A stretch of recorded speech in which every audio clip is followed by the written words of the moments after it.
స్థలము లేనందున. చూసారా, సత్రంలో అందరికి స్థలం ఉంటాయి. సత్రం కదా, దొంగడికి ఉంటుంది, మంచివాడికి ఉంటుంది, గంజాయి తాగేవాళ్ళకి ఉంటుంది, అల్లరి చిల్లరాళ్ళకి అందరికి ఉంటుంది. వెళ్ళి సత్రమయ్యా అంటారు. ఏంద్రయ్యా ఇంట్లో వాళ్ళు వీళ్ళు వస్తాపో. సత్రంలో అందరికి ఉంది కానీ దేవుని కుమారుడికి లేదు. మీరు ఇక్కడ విని అర్థం చేసుకోవాలి. ఏమండి, సత్రంలో ఆయనకి స్థలం లేకుండా వాళ్ళు చేయటమే కాదు, ఇప్పుడు మనలో చాలామంది ఇదే చేస్తున్నారు. ఈ హృదయం అనేటటువంటి దీనిలో ఈ ఇంట్లో అన్నీ ఉంటాయి. డబ్బు మీద ఆశ ఉంటుంది, కుటుంబం మీద ఆశ ఉంటుంది, లోకాశ ఉంటుంది, శరీరాశ ఉంటుంది, నేత్రాశ ఉంటుంది. వీటన్నిటికీ ఇస్తాం స్థలం. దేవుడికి మాత్రం ఇవ్వం. వాళ్లే కాదు, ఇప్పుడు మనం కూడా చేస్తుంది ఏంటంటే, ఈ వాక్యాలు అయితే చెప్పుకుంటున్నాం, ఏసై అట్లా ఇట్లా అని ఏదో మన జాలి అయితే వ్యక్తపరుస్తున్నాం, కానీ దయను అది పెదవుల నుండి వచ్చిందే కానీ హృదయంలో నుండి వచ్చింది కాదు. మనం వీటిలో వాళ్ళకి స్థలం ఏడుస్తున్నాం చెప్పండి. వచ్చిన మనలో ఎంతమంది మారు మనసు పొందారు, ఎంతమంది హృదయ శుద్ధి గలవారు ధన్యులు వారు దేవుని చూచెదరని, ఎంతమంది దేవునికి హృదయంలో యేసుప్రభు వారికి స్థానం ఇచ్చారు. మనం వచ్చినటువంటి వారం ఈ క్రిస్మస్ సెమీ క్రిస్మస్ చేసుకుంటున్నటువంటి వారం కూడా ఒక్కసారి మనం ఆలోచించాలి. అప్పుడు యేసుప్రభు వారు శరీరధారిగా ఉన్నప్పుడు యాయీరు అనేటటువంటి ఒక సమాజ మందిర అధికారి బిడ్డ చనిపోద్ది. చనిపోతే ఈయన చూడండి ఎంత గొప్ప విశ్వాసం ఈ యాయీరు గారికి. ఆయన గబగబా బిడ్డ అక్కడ పడుకోబెడతారు. ఆ మంచం మీద పరిగెత్తుకుంటూ యేసుప్రభు ఎక్కడున్నాడు ఎత్తుకుంటూ వెళ్ళి ప్రభుతో అంటాడు, అయ్యా నా కుమార్తె ఇప్పుడే చనిపోయింది, అయినను నువ్వు వచ్చి ప్రార్థన చేస్తే నా బిడ్డ మీద చేతులు ఉంచితే నా కుమార్తె బ్రతికిద్ది. ఇది చప్పలు కొట్టండి గట్టిగా. చూసారా, చాలా గొప్ప విశ్వాసం ఆయనది. అంత విశ్వాసం ఎవరికి ఉంటుంది చెప్పండి? ఎంత గొప్ప భక్తులకు ఉంటుంది అంత విశ్వాసం. చచ్చిపోయినా కూడా ప్రభువు బ్రతికిస్తాడని నమ్మకం అనేది భక్తి జీవితంలో చాలా ప్రాముఖ్యమైనది. విశ్వాసం, నమ్మిక అనేది. ఆయన అంటాడు, నమ్ముట నీ వలనైతే నమ్మువానికి సమస్తము సాధ్యం. కొంతమంది అంటాడు, నీ విశ్వాసమే నిన్ను స్వస్థపరిచింది. అది సరే, ప్రభువారు అక్కడికి వెళ్తాడు, ఆ యాయీరు ఇంటికి వెళ్తాడు. ఇంటికి వెళ్తే బాగా వినండి, ఇప్పుడు అట్టుంది క్రిస్మస్. ఈ ఒక్క వ్యక్తి అయితే విశ్వాసం ఉంచాడు, ఈయన సామాన్యుడు కాదు, దైవ కుమారుడు, దైవశక్తి కలిగిన వాడు, తప్పక నా బిడ్డను బ్రతికిస్తాడు అనే పూర్తి నమ్మిక ఈయనకుంది. అయితే ఇంటికి వెళ్ళేసరికి పిల్లను గురువు వాయించేవాళ్ళు, ఇది చావు మ్యూజిక్ అన్నమాట. ఆ సావు ఆ మేళం వాయించేవాళ్ళు, వాళ్ళందరూ వీళ్ళు అందరూ ఉన్నారు. వీళ్ళందరూ ఉండి యేసయ్యను లోపలికి వెళ్ళనివ్వటంలా, యేసయ్యని లోపలికి వెళ్ళనివ్వటంలా. ఇప్పుడు అట్లా అయిపోయింది మనకి క్రిస్మస్. సంగీతాలు ఉంటాయి, ఆటలు ఉంటాయి, స్కిట్లు ఉంటాయి, పాటలు ఉంటాయి, డ్యాన్సులు ఉంటాయి, నేనా చక్కగా మళ్ళీ అయిపోయినాక మంచి భోజనాలు ఉంటాయి. ఇవన్నీ ఏవి క్రమం తప్పో. ఇవన్నీ ఉంటాయి, అది తక్కువ, ఇది కావాలి, అది కావాలి, అది కలిసి చెప్పుకుంటా అన్నీ ఉంటాయి. కానీ మన హృదయాలలో దేవుని వాక్యానికి స్థలం మాత్రం ఉండదు. అది ఇప్పుడు జరుగుతుంది. చూడండి, వెళ్ళండి, మీరు అన్నీ చూడండి. మా లైన్లోనే స్టార్ తయారు చేస్తున్నారు. వాళ్ళు ఎట్లా తయారు చేస్తున్నారు? అక్కడ ఆ స్పీకర్లో సినిమా పాటలు పెట్టుకొని నవ్వుకుంటా స్టారు తయారు చేస్తున్నారు. చూడండి ఎంత భయం లేదు. అంటే మేము కూడా క్రిస్మస్ చేస్తున్నాం భక్తులమే చూడండి మా తడాకని మనుషులకు చూపించుకుంటమే కానీ ఈ స్టార్ చేస్తున్నామే ఇది ప్రభువు పుట్టినప్పుడు ఆనవాళ్ళకి అందరికి కనబడింది. యూదులు రాజుగా లోకరక్షకుడు పుట్టాడని యేసయ్య మార్గాన్ని చూపించింది. యేసయ్య ఎక్కడున్నాడో ఆ ఇల్లు చూపించింది స్టారు. దీని పవిత్రంగా మనం చేయాలనేటటువంటిది లేనే లేదు. ఆయన అక్కడికి వెళ్తే ఆ బిడ్డను బ్రతికించడానికి వీళ్ళు అడ్డమైపోయారే. ఆయన తన ప్రజలను వారి పాపముల నుండి రక్షించును కనుక ఆయనకు యేసు పేరు పెట్టుదురు. చూసారా, ఆయన బ్రతికిస్తాడు, రక్షిస్తాడు. వాక్యంలో ఉందిగా, నీ వాక్యము నన్ను బ్రతికించున్నది, నా బాధలో ఇదే నాకు నెమ్మది కలిగించున్నది. అది ఆయన ఎందుకు ఈ లోకానికి వచ్చాడు? మనల్ని నరకానికి వెళ్లకుండా రక్షించడానికి, మన వ్యాధి బాధలు కష్టాలు శ్రమలు ఇరుకు ఇబ్బందుల్లో వాటిని తొలగించి నెమ్మది కలిగించడానికి. రాజాగారు ఒక పాట చక్కగా కంపోజ్ చేశారు, ఇందాక పిల్లలు కూడా పాడారు. దిగులు పడిన వేళలలో దరి చేరిన దేవా, అవమానపు చీకటిలో బలమిచ్చిన నా దేవా, దిగులు పడిన వేళలలో దరి చేరిన దేవా, అవమానపు చీకటిలో బలమిచ్చిన నా దేవా, చీకటిలో వెలుగువై నడిచొచ్చిన నా దేవా, చీకటిలో వెలుగువై నడిచొచ్చిన నా దేవా, నీ చల్లని వడిలో నన్ను చేర్చగరావా, నీ చల్లని వడిలో నన్ను చేర్చగరావా, ఆధారం నాకు ఆధారం, నాకు తోడు నీడయ్యున్న నీ కృపయే ఆధారం, ఆశ్రయము నా ఆశ్రయము, ఆపత్కాలమందు ఆశ్రయము, నీ నామం ఆశ్రయము. స్తోత్రం, హల్లెలూయా. ఇంకా ప్రభువారు అక్కడికి వెళ్తే వీళ్ళది ఎక్కువైపోయింది, చావు మేళం, ఈ కబుర్లు అవి ఇవి, ఎట తెచ్చిపోయిందంట, ఇవి సరిపోయినవి. కానీ ఆ వచ్చే ఆయన ఎవరో, ఆయనలో శక్తి ఏమిటో, మహిమ ఏమిటో, ప్రభావం ఏమిటో అది గ్రహించలేకపోయారు. ఇప్పుడు అట్లా ఉంది క్రిస్మస్, అలాగుంది. చెప్పాను కిందాకే, ఇది పిండి వంటలు వండుకుంటానికి, కొత్త డ్రెస్సులు కుట్టించుకుంటానికి, ఇల్లు శుభ్రం చేసుకొని డెకరేషన్ చేసుకుంటానికి, కళకళలాడటానికి, పైన స్టార్ పెట్టుకుంటానికి, అందరు కలిసేమో ఫంక్షన్ చేసుకుంటానికి, ఇంత మట్టుకు మాత్రమే ఇది ఒక పండుగగా, ఒక్కొక్క తిరణాలుగా వాడుకుంటున్నారు. కానీ సర్వ సృష్టికర్త దేవుడు సర్వమానవాళి యొక్క పాపాలను పరిహరించి, ప్రయాసపడి భారం మోసుకుని సమస్త జనులారా నా యొద్దకు రండి, నేను మీకు విశ్రాంతిని కలుగు చేస్తానన్నాడు.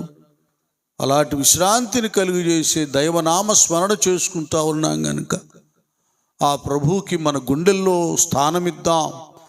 ముందు ఆయన ఆరాధన చేద్దాం, ఆయన ప్రార్థిద్దాం, ఆయన గొప్ప చేద్దాం అనేటటువంటి తీర్మానాలతో ఏ సెమీ క్రిస్మస్లు ఏర్పాటు చేయటం లేదు.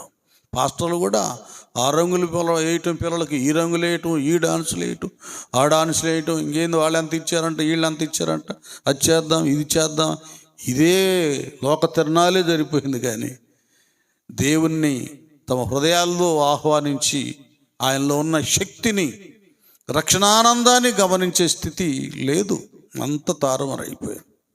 నిజం చెప్పంటారా, మేము కూడా మందిరం ఆరంభంలో ఏ పండుగలు చేసేవాళ్ళం కాము. కాకపోతే డిసెంబర్ 31న సంవత్సర కాలం అంతా కాపాడాడని వాచ్ నైట్ ప్రేయర్లో ఉండి, అయ్యా నువ్వు ఈ సంవత్సరం అంతా కాపాడావు, రాబోయే సంవత్సరంలో కూడా నీ కొరకు సరిగా బ్రతికి అని ప్రార్థన చేశాడు. రాజా కూడా తెలుసు అప్పుడు. ఎందుకు ఏం చేస్తున్నామంటే, ఆదివారం ఈ పండుగలు వచ్చేలేక జనాలకి మందిరాలకి రాట్లు ఎక్కడ పెడితే తిరణాలు ఆడికి వెళ్ళిపోతున్నారు. ఆడికి వెళ్ళి వాళ్ళని చెడగొట్టే కంటే మనమే పిలుచుకొని 4 మాటలు చెబితే పోదు. అంతేగా, ఇంట్లో పండగ జరుగుతుంది, అయితే ఇంట్లో భోజనాలు చేయలేదనుకోండి, మంచిగా మటన్, చికెన్, బిర్యానీ, పప్పులు ఏం చేయలేదనుకోండి, పిల్లలు పక్కింటి వాళ్ళని ఆశిస్తారు. అంతేనా? వాళ్ళ దగ్గర పోయి వాళ్ళ ఫ్రెండ్స్ దగ్గరికి అక్కడ తింటారు, గారెలు, అరిసెలు, చక్రాలు, ఇంకా సాధ్యమైతే అక్కడే పొలావు తిని వస్తారు. మనకి ఎంత అవమానంగా ఉంటుంది. నన్ను వినండి, అర్థం ఎందుకు పెడతాం అంటే, మేము వెళ్ళిపోతున్నారు. మాకు వాక్యం చేత కదా, రక్షణ మర్మాన్ని గురించి చెప్పలేమా, క్రిస్మస్ గురించి చెప్పను, A to Z చెప్పడానికి అభిషేకాన్ని దేవుడు మాకు ఇచ్చాడు. అందుకని పిల్లలు పక్కింటి వాళ్ళకి దగ్గరికి ఎందుకు వెళ్తారని మా సంఘాలన్నిటిలాగా పెట్టడం జరిగిందండి. వాస్తవంగా ఆరంభంలో లేదు కనుక విషయానికి వెళదాం. మీకు అర్థమైతే 2 మాటలు చెప్పి ముగిస్తాను. అక్కడికి వెళ్ళారు ప్రభువారు, ఆ పిల్లని బతికిద్దామని వెళ్ళారు. ఆయన సజీవుడు, జీవం గలవాడు, మృత్యుంజయుడు, మరణాన్ని తరిమి వేస్తాడు, మరణపు ముళ్ళు విరిచేస్తాడు, చాలా శక్తివంతుడు యేసు ప్రభువారు వస్తున్నాడు అని అందరూ ఏం చేయాలి, కబకబ లేచి ఆయన్ని ఆహ్వానించాలి, లోపలికి పిలవాలి. ప్రభువుని పిలవడంలా ఇంకా ఆయన అన్నాడు, ఆయనే ఇంకా ఎట్లుందంటే, ఒక మంచి అధికారిని గెస్ట్గా పిలిచి, ఆయనకు ఒక కుర్చీ లేదు, ఆయన రావడానికి స్థలం లేదు, మార్గం లేకుండా చేసినట్టు ఉంటుంది. వాళ్ళకన్నా ఎమ్మెల్యేలు, ఎంపీకి, కార్పొరేటర్ల కన్నా గౌరవిస్తారు, కానీ దైవత్వానికి చాలామంది ఈ రోజుల్లో ఇవ్వటంలా గౌరవ మర్యాదలు. ఇంక వెంటనే ఆయన అడుక్కోవాల్సి వచ్చింది. ఏమన్నాడు ఆయన? స్థలమియుడి. అక్కడికి వెళ్ళి, రా బాబు, మీ గొడవలు ఆపండిరా, స్థలమియుడు అని చెప్పి, ఈ చిన్నది నిద్రించున్నదే కానీ చనిపోలేదు. వాళ్ళు ఇంకా పక్కపక్క నవ్వడం మొదలుపెట్టారు. ముందు వీళ్ళందరూ బయటికి నెట్టండి, మొత్తాన్ని బయటికి పంపించారు. అర్థమవుతుందా? హేళన చేసేవాళ్ళు, లోకంలో హత్తుకొని బ్రతికేవాళ్ళు, వాళ్ళకి దేవుని ప్రభావం అర్థం కాదు. అందుకే పౌలయ్య అన్నాడు, సిలువను గూర్చిన వార్త నశిస్తున్నటువంటి వారికి వెర్రితనంగా ఉంటుంది, కానీ రక్షించబడినటువంటి మనకు అది దేవుని శక్తి. అది క్రిస్మస్ అంటే దైవ శక్తిని చూపించాలి, శక్తిని చూపించాలి. ఆటపాటలు కాదు, అల్లరితో కూడిన ఆటపాటలు కాదు, వ్యర్థమైనటువంటి వాయువు కాదు, కానీ శ్రేష్టమైనటువంటి దైవ శక్తిని మనం చూపించాలి. వెళ్ళిపోయాడు లోపలికి. ఆ చిన్నదాని దగ్గరికి వెళ్ళాడు, యాయిరు కుమార్ దగ్గరికి వెళ్ళాడు, వాళ్ళని బయటకు నెట్టేశాడు. ఈ క్రిస్మస్, ఈ సెమీ క్రిస్మస్ సందర్భంగా ఈ హేళన, ఆచారం, ఈ బడాయి భక్తులు, ఇవన్నీ బయటికి నెట్టేయాలి. మనం బయటికి నెట్టేసేయాలి. ఈ హృదయపు ఇంటిలో యేసు ప్రభులు వారిని చేర్చుకోవాలి. అది కావాలి.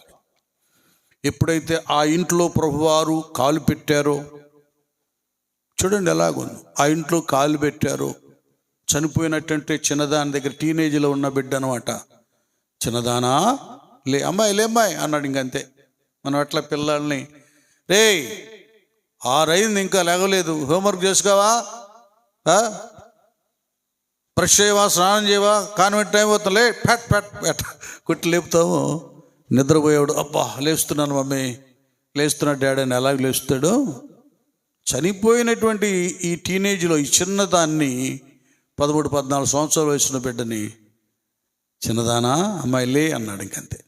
నిద్రపోయిన వాళ్ళు లేచినట్లుగా లేచింది ఆ బిడ్డ. ఏది చప్పట్లు కొడతారు ఇప్పుడు? దేవుని స్తోత్రం. లేచి కూర్చుంది. ఎవరైతే నమ్మిక, విశ్వాసం ఉంచారో వాళ్ళ తండ్రి యాయిరు గారిని పిలిచాడు. రండి సార్, తీసుకెళ్ళండి. మేము, అయ్యా తీసుకెళ్ళి నీ కుమార్తె చేతికి అప్పగించాడు. అది క్రిస్మస్ అంటే మరణములో నుండి జీవం. అది ఇంకా మనం చెప్పానుగా, మనం ఎక్కడ ఉన్నాం? మరణంలోనే. ఏది తినటం, తాగడం, తందనాలు, వీటిలో ఉన్నాం. ఇది మరణం. లోకంలో ఉన్నది శరీరాశ, నేత్రాశ, జీవపు డంబం, ఇవన్నీ కూడా సైతాను వల్ల పుట్టినవి. వీటిలోనే మనం ఉంటే మన మీద దేవుని ప్రేమ ఏమాత్రం ఉండదు, దేవుని శక్తి ఉండదు, దేవుని ప్రభావం ఉండదు, దైవ కార్యాలు జరగవు. మీరు అప్పటికప్పుడుకి వెంటనే, మీ సేవకులు పాస్టర్ గారు చెప్పారు, ఈ సెమీ క్రిస్మస్ ఏర్పాటు చేసి చాలా సంతోషం. ఎందుకంటే ఈ రక్షణ సువార్త రక్షకుడు పుట్టుకొని గూర్చి మీరు వింట మాత్రమే కాకుండా అనేక మందికి వినిపించేటట్లుగా చేశారు. ఒక యాయీరు తన బిడ్డ చనిపోతే ప్రభువు బ్రతికిస్తాడన్న విశ్వాసంతో నమ్మికతో ప్రభువును పిలువగా ప్రభు వచ్చి అతని ఇంట్లో కాలు పెట్టి ఆ చనిపోయిన బిడ్డను బ్రతికించగా అది చూసి అందరూ ఆశ్చర్యపడ్డారు. అబ్బా, యాయీరు పిలిచిన యేసు సామాన్యుడు కాదు, మరణాన్నే తప్పించేవాడు, చచ్చిన వాళ్ళని బ్రతికించేవాడు. అబ్బబ్బబ్బా, ఎంత గొప్ప దేవుడు, రక్షకుడు. అలాంటి ఆయన మీద నమ్మికించాడు. మనమే ఆయన సమాజం అంది అధికారయుండి కూడా తగ్గించుకొని దేవునికి లోబడ్డాడు.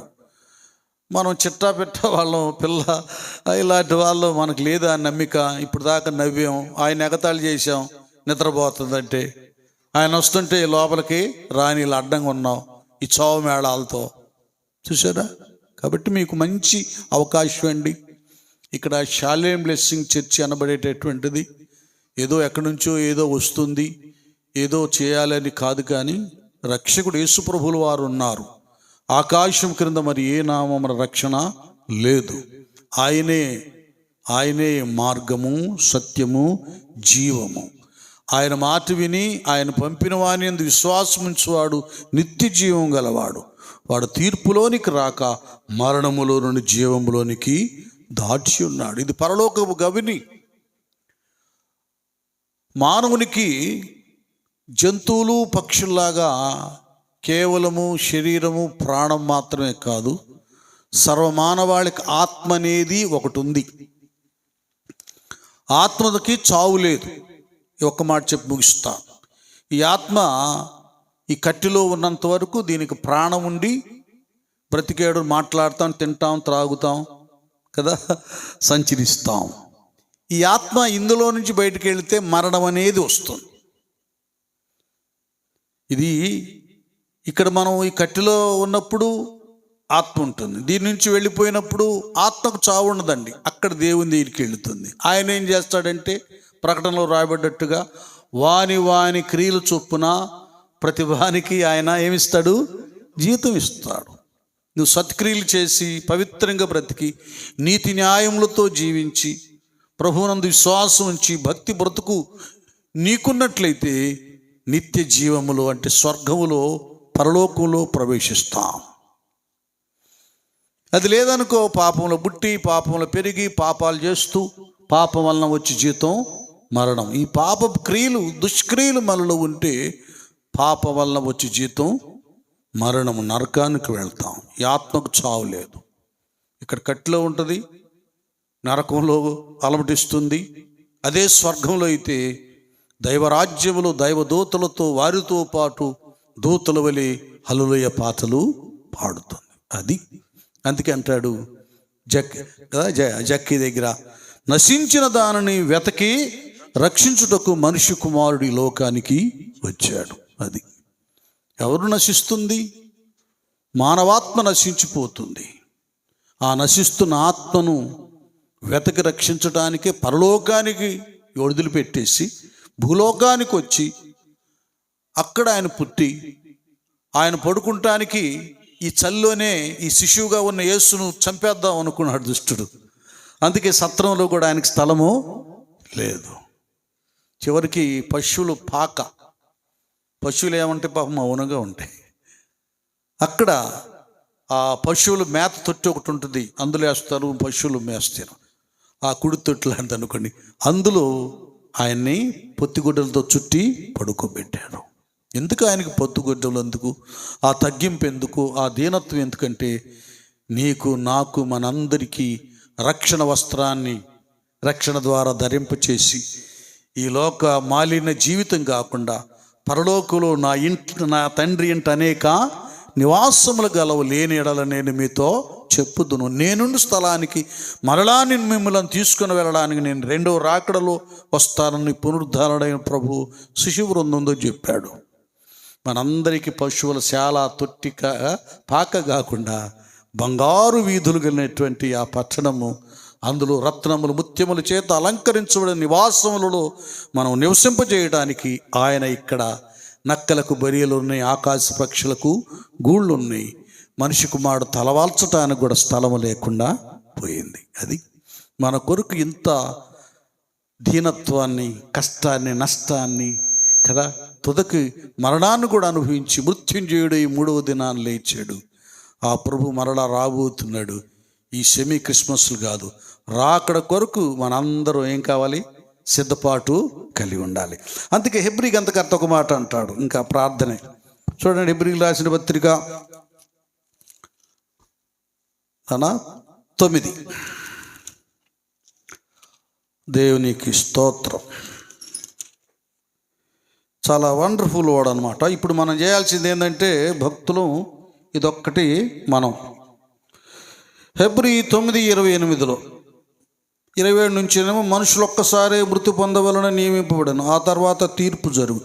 అలాగుననే క్రీస్తు కూడా అనేకుల పాపములను భరించుటకు ఒక్కసారే, అది అందరి పాపాల కొరకు వాళ్ళని రక్షించడానికి ఆయన ఎలాగొచ్చాడు? ఒక్కసారి క్రీస్తు కూడా అనేకుల పాపను భరించడం ఒక్కసారి అర్పింపబడి తన కొరకు కనిపెట్టుకొని ఉండు వారి రక్షణ నిమిత్తము పాపము లేకుండా, అది ఇప్పుడు ఎవరి కోసం వస్తాడు? ముందేమో మొదటి రాకుల్లో ఆయన ఎందుకు జన్మించాడు, ఎందుకు పుట్టాడంటే పాపులను రక్షించడానికి. ఇప్పుడైతే పాపుల కొరకు కాదండి, క్లియర్గా ఉంది. అది తన కొరకు కనిపెట్టుకొని ఉండు వారి రక్షణ నిమిత్తము పాపము లేకుండా రెండవసారి అది అయిపోయింది. ఇప్పుడు ఎట్లా ఉండాలి మనం? ఇంకా పొద్దుకులో దేవుడు క్షమిస్తాడు అనుకోకుండా దేవుని దగ్గర క్షమాపణ పొందుకొని, హృదయ పవిత్రత పొందుకొని, మారు మనసు లేని వారు మారు మనసు పొంది, బాప్తిసం లేని వారు బాప్తిసం పొంది రక్షించబడి యేసయ్య రెండవ రాకడ కొరకు మనం కనిపెట్టి ప్రార్థన చేయాలి. అప్పుడు ఆయన వస్తాడు మధ్య ఆకాశంలో, పవిత్రంగా ఉన్న వాళ్ళనే తీసుకెళ్తాడు. అన్ని తెలిసి కూడా ఇంకా పాపంలో ఉంటే విడిచిపెట్టబడతారు. కనుక ఇది గ్రహించి కేవలం పండుగే కాదు, క్రిస్మసే కాదు, రాకడను గురించి కూడా ఆలోచించి ఆ యేసయ్య రెండవ రాకడ కొరకు మనము సిద్ధపడదాం. అదే మన బ్రతుకులో నిజమైన క్రిస్మస్. ఓకేనా? ప్రార్థించుకుందాం. అందరు తలలో వంచి హృదయాలు తెరవండి. ఒక్కసారి చూడండి, అక్కడ పశువుల ఆ సత్రంలో స్థలం లేదు. మరి నీ హృదయంలో ఇచ్చేవా ఆయన స్థలం? అది